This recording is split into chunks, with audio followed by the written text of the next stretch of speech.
स्वागत है आप सभी का आपके अपने YouTube channel BH study point पर। और मेरा नाम है सूरज शाह। तो आज के इस वीडियो में हम बात करने वाले हैं क्लास 10th की ज्योग्राफी के चैप्टर 1 के बारे में, जिसका नाम है संसाधन और विकास। मैं आप सभी को बता दूं, ये जो आपका फर्स्ट चैप्टर है ये आपके समकालीन भारत भाग 2 वाली बुक से है, जिसे हम आज के इस वीडियो में डिस्कस करेंगे, जो कि बिल्कुल न्यू सिलेबस के अकॉर्डिंग होगी। और तो और ये बिल्कुल बेस्ट नोट्स है आपके लिए, और इससे बाहर आपके एग्जाम में कुछ भी नहीं पूछा जाएगा।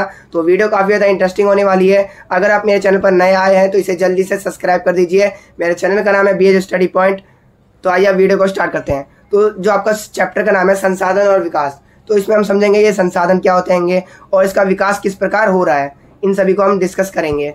तो आपने 8th क्लास में भी पढ़ा था कि जो संसाधन होते हैं ये क्या होते हैं, जो भी मनुष्य की आवश्यकताओं को पूरा करते हैं उन्हें हम संसाधन कहते हैं। यानी कि मनुष्य की आवश्यकताओं को पूरा करने वाला जो संसाधन होता है उसी को हम संसाधन कहते हैं। तो जैसे कि आपने देखा होगा कि अगर आपको अपने घर से स्कूल की तरफ जाना है तो उसके लिए आप किसका इस्तेमाल करोगे, बस का। ठीक है, अगर आपका स्कूल दूर है तो बस का, कार का या फिर बाइक का, इन सब का प्रयोग करोगे। तो ये सब क्या है, आपके लिए एक संसाधन है। क्यों? क्योंकि ये आपकी आवश्यकताओं की पूर्ति कर रहे हैं, आपको आपकी मंजिल तक पहुंचा रहे हैं। अगर आपको मेरी ये वीडियो देखनी है तो उसके लिए आपको फ़ोन की आवश्यकता होगी। तो ये जो फ़ोन क्या है, ये आपकी एक संसाधन है जो कि आपकी आवश्यकताओं की पूर्ति करता है। ठीक है, हवा पानी भी हमारी एक आवश्यकताओं की पूर्ति करता है, जो कि काफ़ी ज़्यादा महत्वपूर्ण है। तो इसी को आज के इस वीडियो में डिस्कस किया जाएगा कि ये संसाधन किसे कहते हैं, मैंने आपको बता दिया है। अब हम पढ़ेंगे संसाधनों के प्रकार को, तो किस कैटेगरी के आधार पर हम इसको डिवाइड कर सकते हैं, इसका क्लासिफिकेशन कर सकते हैं। तो जो किसी भी चीज़ का अगर हम क्लासिफिकेशन करते हैं यानी वर्गीकरण करते हैं तो हम किसके आधार पर करते हैं, वो काफ़ी ज़्यादा इंपॉर्टेंट हो जाता है। तो सबसे पहला हैगा, हम संसाधनों को उत्पत्ति के आधार पर अलग कर सकते हैं, बांट सकते हैं। उत्पत्ति के आधार का मतलब ये हैगा कि उन संसाधनों की उत्पत्ति किससे हुई है। तो इसमें हम डिस्कस करेंगे कि जैव संसाधन और अजैव संसाधनों के बारे में। फिर हम पढ़ेंगे समाप्यता के आधार पर। समाप्यता का आधार का मतलब ये होता है कि कोई संसाधन कितनी जल्दी समाप्त होगा और कौन कौन से संसाधन ऐसे होंगे जो कि काफ़ी लंबे समय तक अस्तित्व में रहेंगे। तो उसके अंतर्गत हम पढ़ेंगे नवीकरणीय संसाधन और अनवीकरणीय संसाधनों के बारे में। फिर हम पढ़ेंगे, अगला आएगा हमारा जो कि आएगा स्वामित्व के आधार पर।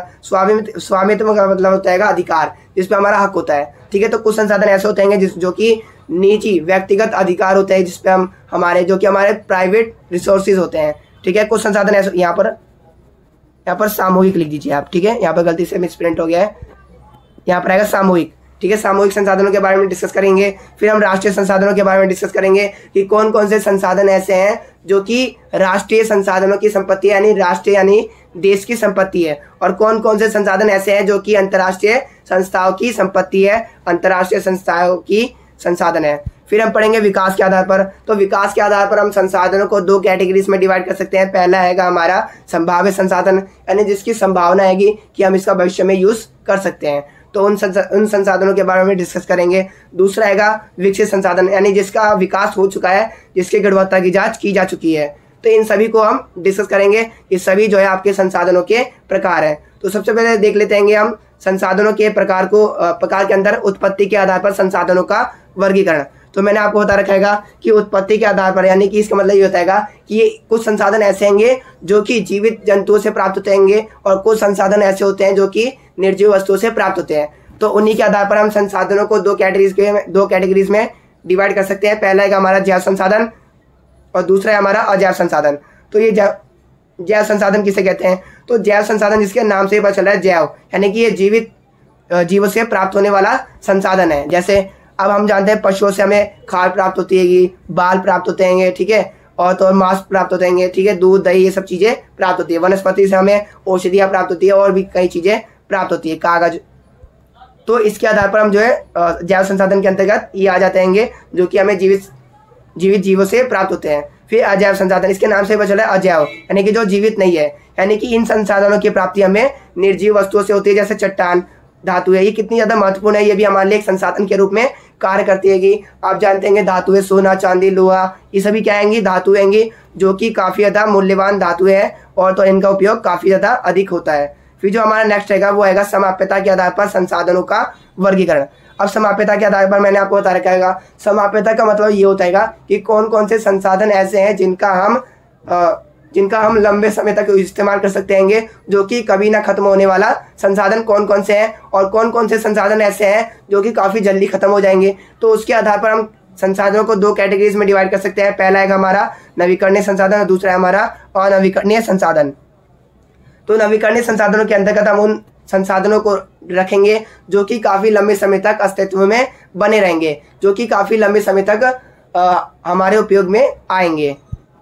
यानी जो कभी ना खत्म होने वाले जो संसाधन है वो वो नवीकरणीय संसाधन है। अनवीकरणीय संसाधनों के अंतर्गत वो संसाधन आ जाएंगे जो कि काफी सीमित मात्रा में है, काफी ज्यादा कम मात्रा में है धरती पर, और जिनका उपयोग हमें बिल्कुल सोच समझ के, बिल्कुल सावधानी पूर्वक नियोजन के तरीके से करना है, क्योंकि ये काफी कम मात्रा में है और काफी लंबे समय तक ये अस्तित्व में नहीं रहेंगे। ठीक है, तो इसके बारे में आप डिस्कस कर लेते हैं कि ये नवीकरणीय संसाधन क्या होते हैं। तो नवीकरणीय संसाधन वे संसाधन होते हैं जो जिसका हम एक बार इस्तेमाल करने के बाद पुनः का मतलब होता है दोबारा, जिसका हम एक बार इस्तेमाल करने के बाद दोबारा इस्तेमाल कर सकते हैं। जैसे कि आपने देखा होगा ये जो सौर ऊर्जा का मतलब ये होता है कि जो सूर्य से आने वाली जो लाइट है, प्रकाश है, जो रोशनी है, वो आते रहता है। यानी कि ये कभी ना खत्म होने वाला एक संसाधन है जिसका उपयोग हम बार बार कर सकते हैं। ठीक है, इसके अलावा जो पवन ऊर्जा, आपने देखा होगा कि जो पवन चक्की होती है, ठीक है, जिस पवन चलने से पवन चक्कियां घूमती है जो कि इलेक्ट्रिसिटी जनरेट करते हैं। तो ये भी काफी ज्यादा हमारे लिए कभी ना खत्म होने वाला संसाधन है जो कि काफी ज्यादा महत्वपूर्ण है, क्योंकि हम इसका उपयोग बार बार कर सकते हैं। तो आई होप आपको पहला समझ में आ गया होगा कि नवीकरणीय संसाधन किसे कहते हैं। दूसरा है हमारा अनवीकरणीय संसाधन। अनवीकरणीय संसाधन क्या होते हैं? तो ये वो संसाधन होते हैं जो कि पृथ्वी पर काफी सीमित मात्रा में है और जिनका उपयोग जो हमें बिल्कुल सोच समझ के करना है, क्योंकि ये पृथ्वी पर काफी कम मात्रा में है और तो इनके जो निर्माण होता है, इनके निर्माण में लाखों वर्ष का समय लग जाता है, जिसका हम एक बार इस्तेमाल करने के बाद दोबारा इस्तेमाल नहीं कर सकते हैं। ठीक है, जैसे कि कोयला हो गया, पेट्रोलियम हो गया, प्राकृतिक गैस हो गई। तो ये सब ऐसे संसाधन है जिनका हम एक ही बार उपयोग कर सकते हैं और तो इसका दोबारा उपयोग नहीं किया जा सकता है। तो आप देख सकते हैं ये पेट्रोलियम हो गया, कोयला हो गया, प्राकृतिक गैस, ये काफी लंबा समय लग जाता है इनके निर्माण में, तो ये काफी ज्यादा सीमित भी है, इसलिए हमें इसके सुनियोजित ढंग से इसके उपयोग करने की जरूरत है। नेक्स्ट का वो आएगा समाप्यता के आधार पर संसाधनों का वर्गीकरण। तो इसके बारे में मैंने आपको बता रखा है समाप्यता का क्या अर्थ होता है। तो समाप्यता का अर्थ ये होता है कि कौन कौन से संसाधन ऐसे होंगे जो कि काफी जल्दी खत्म हो जाएंगे, ठीक है, और कौन कौन से संसाधन ऐसे होंगे जो कि कभी ना खत्म होने वाले संसाधन है। तो उसके आधार पर हम संसाधनों को डिवाइड कर सकते हैं। तो जो संसाधन कभी ना खत्म होने वाले संसाधन है उसको हम नवीकरणीय संसाधन की श्रेणी में डालेंगे, और जो संसाधन काफी जल्दी समाप्त हो जाएंगे, जिनकी मात्रा काफी ज्यादा सीमित है, उनको हम अनवीकरणीय संसाधनों की श्रेणी में रखेंगे। तो इसके बारे में हम डिस्कस कर लेते हैं। तो नवीकरणीय संसाधन वे संसाधन होते हैं जिसका हम एक बार उपयोग करने के बाद दोबारा उपयोग कर सकते हैं। ठीक है, यानी कि हम एक बार उपयोग करने के बाद दोबारा उपयोग कर सकते हैं, जो कि काफी लंबे समय तक हमारे पास है, जो कि कभी ना खत्म होने वाले संसाधन है। जैसे कि अगर आप उदाहरण की बात की जाए तो सौर ऊर्जा। अब ये सौर ऊर्जा यानी कि सूर्य से आने वाली जो रोशनी है, जो लाइट है, वो तो कभी ना खत्म होने वाला संसाधन है। तो इससे हम कैसे ऊर्जा प्राप्त कर सकते हैं? जो आपने सोलर पैनल देखा होगा जिसकी मदद से इलेक्ट्रिसिटी जनरेट होती है, यानी कि सूर्य के प्रकाश से जब ये सूर्य का प्रकाश इस सोलर पैनल पर बनता है तो पड़ता है, तो फिर ये इलेक्ट्रिसिटी जनरेट करता है। तो इस प्रकार ये जो सूर्य से आने वाला जो प्रकाश है, ये कभी ना खत्म होने वाला एक संसाधन है, जो कि काफी ज्यादा इंपॉर्टेंट है, काफी ज्यादा उपयोगी है हमारे लिए, क्योंकि ये कभी खत्म ही नहीं होगा, तो हम इसका बार बार उपयोग कर सकते हैं। दूसरा है अनवीकरणीय संसाधन। तो ये बिल्कुल इसका विपरीत है। जैसे कि नवीकरणीय संसाधन में कहा गया था कि एक बार इस्तेमाल करने के बाद इसका दोबारा इस्तेमाल किया जा सकता है, ऐसी अनवीकरणीय संसाधन इसका बिल्कुल अपोजिट है, यानी जिसका हम एक बार उपयोग करने के बाद उसका दोबारा उपयोग नहीं कर सकते हैं। जैसे कि अभी जो पेट्रोलियम हो गया, ठीक है, कोयला हो गया, प्राकृतिक गैस हो गई, तो ये सब ऐसे संसाधन हैं जिनका हम एक बार उपयोग करने के बाद दोबारा उपयोग नहीं कर सकते हैं, और तो इनके जो निर्माण होता है इसमें हजारों करोड़ों वर्ष का समय लग जाता है, यानी कि हमारे पास सीमित मात्रा में भी है और तो इसके निर्माण में भी काफी समय लगता है। तो इसीलिए इन संसाधनों के संरक्षण की आवश्यकता है, क्योंकि आप जानते हैं जो भी हमारे कार्स चलते हैं, ठीक है, बाइक, जो भी ट्रक चलते हैं, बसेस चलती हैं, तो उन सभी के लिए जो है पेट्रोल, डीजल, इन सब की आवश्यकता होती है। लेकिन ये जो हमारे पास ये संसाधन है जिसके वजह से कार, बस, गाड़ी ये सब चलते हैं, वो काफी ज्यादा सीमित मात्रा में ये पेट्रोलियम है, इसीलिए इसके संरक्षण की आवश्यकता है। तो अब जो हमारा नेक्स्ट है वो आएगा राष्ट्रीय संसाधन। अब ये राष्ट्रीय संसाधन और अंतर्राष्ट्रीय संसाधन क्या होते हैं? तो राष्ट्रीय संसाधन यानी कि कुछ संसाधन ऐसे होते हैं जिन पर जो अधिकार होता है, जिन पर जो स्वामित्व होता है, वो अंतर्राष्ट्रीय जो होता है राष्ट्रीय संसाधन की संपत्ति होती है, यानी कि देश का अधिकार होता है कुछ संसाधनों पर। कौन कौन से संसाधन, उसके बारे में डिस्कस कर लेते हैं। तो तकनीकी तौर पर देश में पाए जाने वाले सभी से जो संसाधन होते हैं, अगर आपके एरिया में कहीं पर भी कोई संसाधन मिला है, खनिज, पेट्रोलियम, ऐसी चीज़ें, तो उन सभी पर सरकार का नियंत्रण होता है, उन सभी पर देश का नियंत्रण होता है। तो वो सभी जो संसाधन होते हैं उस पर उन्हें जो है राष्ट्रीय संसाधन की संपत्ति कहा जाता है। और तो और भारत की जो आप देखेंगे किसी भी देश की अगर तट रेखा है तो उधर से 12 समुद्री मील यानी कि 19.2 किलोमीटर तक के एरिया में जो भी संसाधन पाया जाएगा, आप यहाँ पर देख सकते हैं ये भारत का जो है, भारत का ये तटीय क्षेत्र रहेगा। तो यहाँ से 19.2 किलोमीटर तक की रेंज में जो भी अगर कोई संसाधन मिलता है तो वो उस देश की संपत्ति होती है, उस देश का अधिकार होता है उन संसाधनों पर। ठीक है, अब बात करते हैं अंतर्राष्ट्रीय संसाधनों की। तो आप जानते हैं कुछ संसाधन ऐसे होते हैं जिन पर अंतर्राष्ट्रीय संस्थाओं का नियंत्रण होता है। जैसे कि अभी मैंने आपको बता दिया कि 19.2 किलोमीटर की रेंज में अगर कोई भी संसाधन पाया जाएगा तो उस पर उस देश का अधिकार होगा। लेकिन उससे बाहर अगर 200 किलोमीटर की रेंज में कोई भी संसाधन पाया जाता है तो वो अंतर्राष्ट्रीय संसाधन की संपत्ति होती है और उस पर अंतर्राष्ट्रीय संस्थाओं का नियंत्रण होता है। ठीक है, जैसे कि अगर आपको हिंद महासागर में अगर जो किसी भी देश की तटवर्ती सीमा अगर ज़्यादा दूर रहेगी, ठीक है, और वहाँ पर अगर कोई संसाधन मिल गया, जैसे कि भारत का जो तटवर्ती क्षेत्र यहाँ पर है, ठीक है, और अगर यहाँ पर कोई संसाधन मिल गया जो कि किसी के भी तटवर्ती क्षेत्र के 19.2 किलोमीटर की रेंज में नहीं है, तो इस प्रकार यहाँ पर जो संसाधन मिला है उस पर अंतर्राष्ट्रीय संस्थाओं का नियंत्रण होगा। ठीक है, आई होप आपको समझ में आ गया होगा। जो हमारा नेक्स्ट प्रकार है वो हैगा विकास के आधार पर। विकास के आधार पर यानी कि संसाधनों के विकास के आधार पर हम संसाधनों को 2 कैटेगरीज में डिवाइड कर सकते हैं। पहला है हमारा संभाव्य संसाधन, दूसरा है हमारा विकसित संसाधन। संभाव्य संसाधन इसके नाम से ही पता चला है, संभाव है यानी इसकी संभावना है, यानी कि वे संसाधन जो कि किसी प्रदेश में पाए जाते हैं लेकिन इन संसाधनों का उपयोग अभी नहीं किया जा रहा है। क्यों नहीं किया जा रहा है? क्योंकि अभी इसके उपयोग के लिए तकनीक अच्छी तरह से उपलब्ध नहीं है। जैसे आपने देखा होगा जो राजस्थान का उत्तर पश्चिमी हिस्सा है, राजस्थान का उत्तरी भारत का जो उत्तर पश्चिमी हिस्सा है, उत्तर पश्चिमी हिस्सा का मतलब यह रहेगा कि आपका ये जो राजस्थान का भाग है, ठीक है, ये जो आपका राजस्थान का भाग है, तो ये जो राजस्थान का भाग है यहाँ पर कितनी ज़्यादा गर्मी पड़ती है, बिल्कुल बहुत ही ज़्यादा यहाँ पर गर्मी पड़ती है। तो अगर हम यहाँ पर सोलर पैनल लगाते हैं तो इतनी इलेक्ट्रिसिटी जनरेट होगी कि अगर आप दिन भर भी लाइट चालू करके रखोगे ना तो भी वो इलेक्ट्रिसिटी कम नहीं हो पाएगी, और इतनी ज़्यादा इलेक्ट्रिसिटी जनरेट होगी तो कि पूरे भारत को जगमग कर सकती है। लेकिन तकनीक की कमी है, इसलिए इस पर अभी तक काम नहीं किया जा रहा है। यानी इसके भविष्य में तो इसके उपयोग की संभावना है लेकिन अभी नहीं है क्योंकि अभी हमारे पास तकनीक नहीं है। दूसरा रहेगा विकसित संसाधन। विकसित संसाधन क्या होते हैं? तो वे संसाधन इसके नाम से ही पता चला जो कि विकसित हो चुके हैं, यानी वे संसाधन जिनका सर्वेक्षण किया जा चुका है, जिनकी गुणवत्ता और मात्रा की जांच की जा चुकी है, तो उन्हें कहा जाता है विकसित संसाधन। तो ये था संसाधनों का वर्गीकरण। अब हम पढ़ते हैं सतत पोषणीय विकास। अब ये सतत पोषणीय विकास क्या होते हैं इसके बारे में डिस्कस कर लेते हैं। तो सतत पोषणीय विकास से हमारा अभिप्राय पर्यावरण को हानि पहुंचाए बिना ऐसे विकास से है जो कि आने वाली पीढ़ियों को भी इन संसाधनों का उपयोग कर सके। यानी इसका मतलब ये है कि हमें संसाधनों का इतना भी अधिक दोहन नहीं करना है, दोहन मतलब इतना भी अधिक उपयोग नहीं करना है कि हमारे आने वाली जनरेशन इनका उपभोग ही ना कर पाए, इनको इस्तेमाल ही ना कर पाए। अगर हम ऐसा विकास करें जिसमें हम अंधाधुंध प्राकृतिक संसाधनों का दोहन करें, इस्तेमाल करें, तो ऐसे में सारे संसाधन खत्म हो जाएंगे और जो हमारी आने वाली पीढ़ी होगी उसके लिए वो संसाधन रहेंगे ही नहीं। तो इसीलिए हमें ऐसा विकास करना है जो कि पर्यावरण को कोई नुकसान ना पहुंचाए और तो और हमारे आने वाली पीढ़ी भी इन संसाधनों का उपयोग कर सके।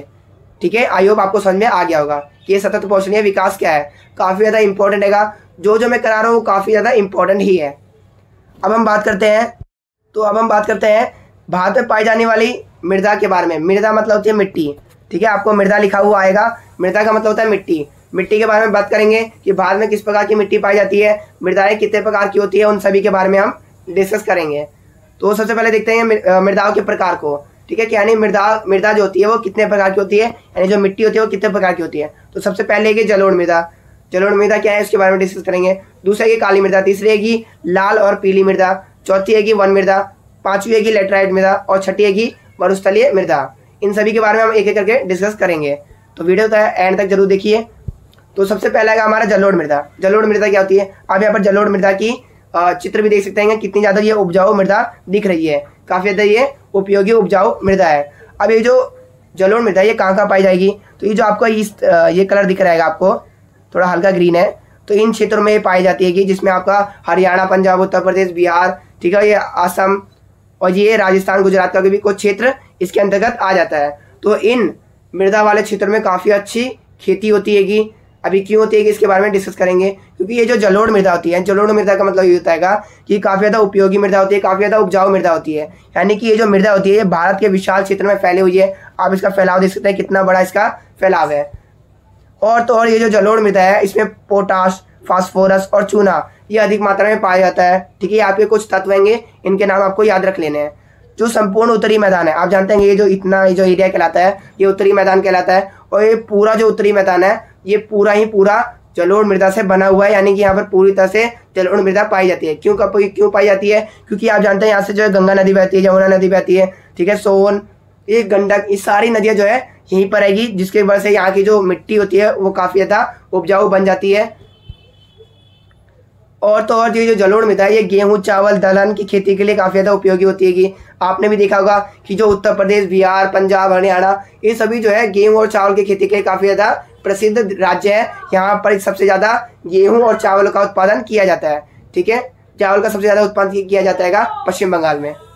जलोढ़ मृदा वाले क्षेत्रों में गहन कृषि की जाती है। गहन कृषि का मतलब ये होता है कि इन संसाधनों यानी कि जलोढ़ मृदा वाले क्षेत्रों में अधिक मात्रा में उत्पादन किया जाता है और बेचने के उद्देश्य से इसका उत्पादन किया जाता है।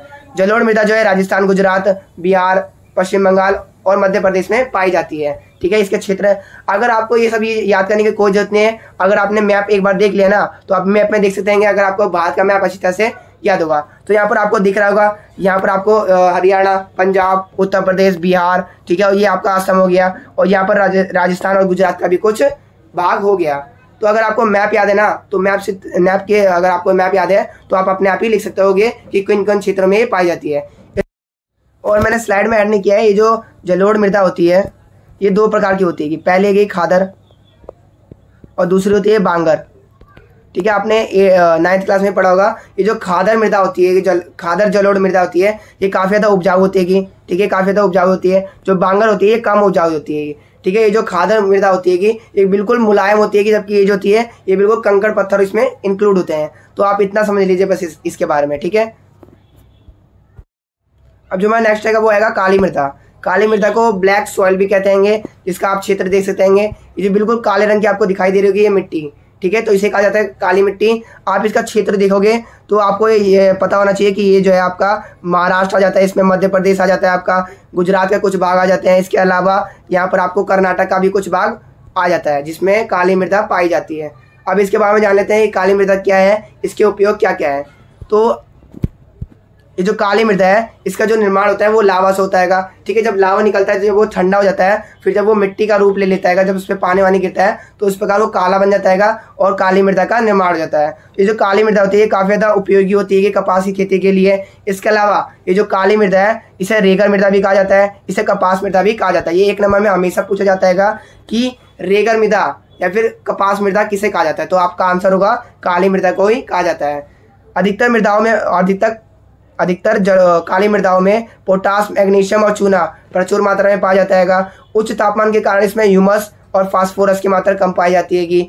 और ऐसे क्षेत्रों में आप जानते हैं ये जो काली मृदा वाले क्षेत्र होते हैं इनका जो निर्माण होता है काली मृदा का ये लावा से होता है, यानी कि काफ़ी ज़्यादा इसमें अधिक पानी नहीं होता है, इसकी वजह से ये उतना भी उपजाऊ नहीं होता है। तो इसीलिए इन मृदाओं ये जो भी क्षेत्रों में ये मृदा पाई जाती है उन क्षेत्रों में मानसून के प्रारंभ से ही खेती की जाती है। और तो और मैंने इसके आपको क्षेत्र बता रखेंगे, महाराष्ट्र, सौराष्ट्र, मालवा, मध्य प्रदेश और गुजरात। ठीक है, आप मैप में भी मैंने आपको बता दिया था। तो ये था काली मृदा। अब जो हमारी दूसरी मृदा है जिसका नाम है लाल और पीली मृदा, इसके नाम से पता चला है कि लाल है और पीली। तो लाल मृदा जो है ये आग्नेय और कायांतर शैलों में लोह धातु की मात्रा के कारण होता है इसका लाल रंग, और जब इस मृदा में पानी डाल दिया जाता है तो इसका रंग हो जाता है पीला। इसके क्षेत्र देख लेते हैं। तो आपको यहाँ पर दिख रहा होगा ये जो आपको ये रेड कलर में दिखाई दे रहा है ना, ये है आपका लाल और पीली मृदा। तो आप यहाँ पर क्षेत्र देख सकते हैं, इसका अरुणाचल प्रदेश आ जाता है, आपका असम, नागालैंड, मिजोरम, तो ये सब क्षेत्र आ जाते हैं। इसके अलावा यहाँ पर पश्चिम बंगाल का कुछ भाग, छत्तीसगढ़, झारखंड, ठीक है, उड़ीसा, तमिलनाडु, केरल, कर्नाटक, ये सभी क्षेत्र इसके अंतर्गत आ जाते हैं। तो अब इसके बारे में डिस्कस कर लेते हैं कि लाल और पीली मृदा है क्या। तो इसका रंग लाल, रवेदार, आग्नेय और रूपांतरित चट्टानों में लौह धातु की मात्रा के कारण होता है। ठीक है, मैंने आपको बता रखा है इसका रंग लाल क्यों होता है। फिर इसमें जब पानी डाल दिया जाता है तो इसका रंग पीला हो जाता है। कम वर्षा वाले क्षेत्रों में पाई जाती है मृदा। और जो लाल और पीली मृदा है ये उड़ीसा, छत्तीसगढ़, मध्य प्रदेश, त्रिपुरा, अरुणाचल प्रदेश, नागालैंड, मध्य प्रदेश, आंध्र प्रदेश, तमिलनाडु, ठीक है, मिजोरम, कर्नाटक, केरल में पाए जाते हैं। मैंने इसके बारे में आपको बता दिया है मैप में। ठीक है, मैप में अगर आपको याद रहेगा, मैप अगर आपको याद है तो काफ़ी आसानी होगी आपको क्षेत्र याद करने में। जो हमें नेक्स्ट मृदा है जिसका नाम है लेटराइट मृदा। अभी लेटराइट मृदा क्या होती है तो आपके देख सकते हैं बिल्कुल लाल दिखाई दे रही है आपको लेटराइट मृदा। तो लेटराइट जो है ना इसका मतलब होता है ईंट। लेटराइट का मतलब होता है ईंट। ठीक है, तो आपको देख सकते हैं इस बिल्कुल ईंट के आकार का, मतलब ईंट के रंग का दिखाई दे रहा होगा, क्योंकि इसका अर्थ ये जो लेटराइट है ना ये इसका अर्थ होता है ईंट। ठीक है, तो ये जो मृदा होती है इसके बारे में जान लेते हैं। सबसे पहले इसका क्षेत्र देख लेते हैं। ये जो लेटराइट मृदा है ये आपका यहाँ पर देख सकते हैं ये आपका उड़ीसा में कुछ भाग है इसका। ठीक है, इसके अलावा आपका मध्य प्रदेश और राजस्थान में भी कुछ भाग है, और नीचे भी इसका केरल, कर्नाटक और तमिलनाडु में भी इसका कुछ क्षेत्र है जहाँ पर इस प्रकार की मृदा पाई जाती है।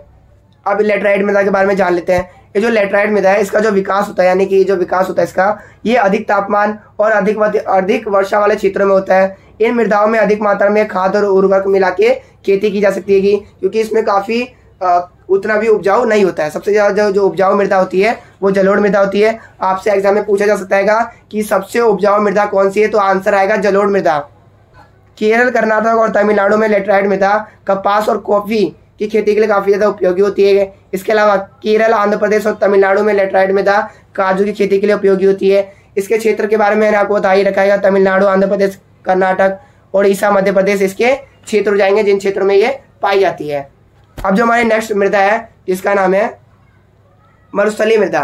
इसके नाम से भी पता चल गया होगा आपका कि ये जो है मरुस्थलीय क्षेत्रों में पाई जाती है। ठीक है, अब मरुस्थल होगा वो कैसे रंग का होगा, तो ये लाल और भूरे रंग का होता है। आपको आप यहाँ पर देख भी सकते हैं। ठीक है, तो लाल और भूरे रंग का होता है। लवड़ी और रेतीली होती है कि अधिक सिंचाई द्वारा खेती की जा सकती है कि जैसे आप यहाँ पर देख सकते हैं यहाँ पर भी खेती करने के लिए बाउंड्री बनाई जा रही है कि और यहाँ पर भी सिंचाई द्वारा खेती की जा रही है। ठीक है, और उच्च तापमान के कारण इसमें ह्यूमस की मात्रा कम होती है। आपको ये याद रखना है कि जहाँ पर भी तापमान अधिक होगा तो वहाँ पर ह्यूमस की मात्रा कम होगी। ठीक है, क्योंकि तापमान अधिक होता है तो ह्यूमस की जो मात्रा होती है, ह्यूमस जो होते हैं वो धीरे धीरे खत्म होना स्टार्ट हो जाते हैं। जो हमारी नेक्स्ट मृदा आएगी वो आएगी वन मृदा। तो वन मृदा इसके नाम से पता चल गया होगा वन मृदा, यानी कि ये वन वाले क्षेत्र में पाई जाती होगी, पहाड़ी क्षेत्रों में पाई जाती होगी। तो इस प्रकार की मृदा जो होती है ये पर्वतीय और पहाड़ी क्षेत्रों में पाई जाती है। नदी घाटियों में सिलटदार और दोमट होती है और इसमें ह्यूमस रहित होता है, यानी ह्यूमस नहीं होता इसमें। ठीक है, तो ये जो आपको सेकंड लाइन दिख रही है काफ़ी ज़्यादा इंपॉर्टेंट है। इसमें से पूछा जा सकता है एक नंबर में कि नदी घाटियों में जो कौन सी मृदा सिलटदार और दोमट होती है, तो इसका आंसर आएगा वन मृदा। ठीक है, तो ये पूछा जाने वाला प्रश्न है इसलिए मैंने यहाँ पर लिख दिया है। अब जो हमारा नेक्स्ट टॉपिक है, हमने अभी तक सारे मृदाओं के बारे में पढ़ लिया है। अभी तक हमने जितने भी संसाधन है उसके बारे में पढ़ लिया, संसाधनों के प्रकार के बारे में पढ़ लिया। फिर हमने पढ़ा मृदा के बारे में कि मृदा यानी मिट्टी किसे कहते हैं। फिर हमने पढ़ा कि मृदा के कितने प्रकार होते हैं, उन सभी के बारे में हमने डिस्कस कर लिया। अब जो हमारा नेक्स्ट है वो आएगा भूमि निम्नीकरण। अब भूमि निम्नीकरण का अर्थ होता है कि भूमि की उपजाऊपन में कमी आना। ठीक है, बिल्कुल एक ही लाइन में मैंने बिल्कुल सरल तरीके से आपको लिखवा रखा है कि भूमि के उपजाऊपन में कमी आना, यानी कि जो भूमि का जो उपजाऊपन है उसकी जो उर्वरकता है, उसकी जो उपजाऊपन है उसमें कमी आना ही कहलाता है भूमि का निम्नीकरण, यानी उसके जो उपजाऊपन है उसमें निम्न हो गया है उसका उपजाऊपन। ठीक है, अब इसके कारण क्या आएंगे कि ये भूमि निम्नीकरण क्यों होता है, तो इसका जो पहला कारण आएगा वो आएगा आपका अति पशुचारण। तो अति पशुचारण इसका क्या मतलब हुआ कि जो आप जानते हैं जो चरवाहे होते हैं वो अपने पशुओं को चराते हैं, तो ऐसे में जो चरवाहे होते हैं वो सभी घासों को खाते हैं, जो पशु होते हैं तो काफ़ी ज़्यादा पशुचारण होता है, जिसकी वजह से जो घास होती है वो काफ़ी कम हो जाती है, जिसकी वजह से जो भूमि की उपजाऊपन होती है उसमें कमी आती है। अति सिंचाई, तो अति सिंचाई जब हम ज़्यादा पानी डाल देते हैं तो उससे भी उसकी जो उपजाऊपन होती है वो काफ़ी ज़्यादा कम होने लगती है कि पानी ज़्यादा आने की वजह से उसका जो प्राकृतिक जो उपजाऊपन होता है उसमें कमी आ जाती है, वो बिल्कुल कीचड़ सी बन जाती है। औद्योगिक रसायन, आप जानते हैं जो उद्योगों से निकलने वाला जो केमिकल्स होता है वो सीधे खेतों में डाल दिया जाता है, जिसकी वजह से क्या होता है जो मृदा होती है उसका प्रदूषण होता है, मृदा प्रदूषण होता है, जिसकी वजह से उसके उपजाऊपन में कमी आती है। चौथा है हमारा खनन, जब हम खुदाई करते हैं तो उससे भी मृदा का उपजाऊपन में कमी आती है कि वनों की कटाई से भी होता है ये। अब इसको रोकने के उपाय क्या है, हम इसके निम्नीकरण को किस प्रकार कम कर सकते हैं, तो बिल्कुल इसका अपोजिट है। जैसे आपने यहाँ पर लिखा था अति पशुचारण, तो यहाँ पर लिख दीजिए अति पशुचारण को कम करके, अति सिंचाई तो लिख दीजिए कम सिंचाई द्वारा, पेड़ लगाकर खनन को नियंत्रित करके, जल और भूमि प्रदूषण को नियंत्रित करके या फिर कम करके हम भूमि निम्नीकरण को रोक सकते हैं। जो अब हमारा नेक्स्ट टॉपिक है वो आएगा मृदा अपरदन। तो मृदा अपरदन और भूमि निम्नीकरण ये दोनों अलग अलग है। तो भूमि निम्नीकरण का मैंने आपको अर्थ बताया था कि भूमि के उपजाऊपन में, मृदा के उपजाऊपन में कमी आना, ठीक है। अब जो हमारा नेक्स्ट है वो आएगा मृदा अपरदन। मृदा अपरदन का मतलब होता है कि भूमि का जो कटाव होता है, जो बहाव होता है, आपने देखा होगा कि जब बाढ़ आती है तो उससे क्या होता है, जो भी नदी घाटियों के पास जो भी मृदा होती है उसके कटाव होता है वो सारी बहती चली जाती है और बिल्कुल वेस्ट हो जाती है। तो इसके उपाय क्या क्या है, हम इसको कैसे रोक सकते हैं? तो पहला उपाय है इसका वो है पशुचारण को नियंत्रित करके, ठीक है। पशुचारण को अगर हम नियंत्रित करेंगे तो उससे भूमि का कटाव काफ़ी कम होगा। दूसरा है हमारा सीढ़ी नुमा खेती द्वारा। आप यहाँ पर देख सकते हैं यहाँ पर जो खेती हैगी वो बिल्कुल सीढ़ी नुमा हो रही हैगी, यानी कि अगर हम कहीं बाई चांस अगर बाढ़ भी आ जाती हैगी तो सीढ़ी के आकार का अगर हम खेत बनाते हैं तो उससे क्या होगा, जो ऊपर वाली जो मृदा होगी वो नीचे आ जाएगी। तो ऐसे में इन्हीं पर रहेगी, जो नीचे वाले जो खेत होंगे उन्हीं पर सारी मृदा आ जाएगी, वो वेस्ट नहीं होगी और मृदा की उर्वरता बनी रहेगी। अगला है अधिक से अधिक पेड़ लगाकर। अगर हम अधिक से अधिक पेड़ लगाएंगे तो जो भूमि का जो कटाव हो रहा है वो कम होगा, जो मृदा का जो कटाव हो रहा है वो काफ़ी कम होगा। फसलों के बीच में घास की पट्टी लगाकर, आप यहाँ पर देख सकते हैं ये फसलें हैं, इसके बीच में जो घास की पट्टी लगी हुई है, जिससे क्या होता है जो मृदा का अगर बाढ़ आ जाती है तो उससे मृदा बहती नहीं हैगी, मृदा का कटाव नहीं होता है, वो उधर ही रह जाती है, जिसकी वजह से क्या होता है उसकी उर्वरकता बनी रहती है। अति पशुचारण को नियंत्रित करके मैंने आपको बता रखा है। तो ये था मृदा अपरदन। तो अब हम बात करते हैं हमारा जो नेक्स्ट टॉपिक है वो आएगा संसाधनों के नियोजन की आवश्यकता। तो संसाधनों के नियोजन की आवश्यकता क्यों है? नियोजन का मतलब होता है प्लानिंग। तो संसाधनों के अच्छी तरह से उपयोग करने की आवश्यकता क्यों है? क्योंकि मैंने आपको बता रखा है कि नवीकरणीय संसाधनों के बारे में, नवीकरणीय संसाधनों के बारे में मैंने आपको बता रखा है कि जो नवीकरणीय संसाधन है ये वो संसाधन हैं जो कि पृथ्वी में काफ़ी सीमित मात्रा में है। इसी के साथ साथ ये काफ़ी लंबे समय लगता है इनके निर्माण में, और तो हमारे पास ये काफ़ी कम मात्रा में उपलब्ध है। तो इसीलिए पृथ्वी पर संसाधन सीमित मात्रा में है, ठीक है, जितने भी संसाधन है। और बात की जाए भारत की, तो भारत में जो इसका वितरण है वो असमान है। आप जानते हैं कि हर एक जगह पे जो खनिज मिलते हैं वो एक ही जगह पे सारे नहीं मिल जाते हैं, हर अलग अलग जगह पे मिलते हैं। जैसे कि आपको मिल जाएगा राजस्थान में आपको तांबा मिल जाए तो कहीं और का आपको तांबा मिल जाएगा। तो इसका जो वितरण है काफ़ी ज़्यादा असमान है, एक ही जगह पे सभी संसाधन उपलब्ध नहीं है। अतः संसाधनों के विकास के लिए हमें नियोजन की आवश्यकता होती है। और जो भारत में जो विश्व स्तर पर जो संसाधन नियोजन है उसके 3 स्तर बताए गए हैं। कौन कौन से? तो सबसे पहला है संसाधनों की पहचान कर एक सूची बनाना, ठीक है, फिर मानचित्र तैयार करना कि जो संसाधन है कहाँ पर है, किस प्रकार के ये संसाधन है, इसका क्या क्या उपयोग होगा। उसके लिए फिर सेकंड स्टेप है हमारा वो है संसाधनों के विकास के लिए, संसाधन विकास लागू करने के लिए तकनीक तैयार करना कि हमें अगर उस संसाधन का उपयोग करना है, उस संसाधनों को खोद कर निकालना है, तो उसके लिए जो हमारे पास तकनीक है वो किस प्रकार रहेगी, उसका पूरी से तकनीक का तैयारी करना। संसाधन विकास योजना और राष्ट्रीय विकास योजना में तालमेल स्थापित करना। तो इसके 3 थे।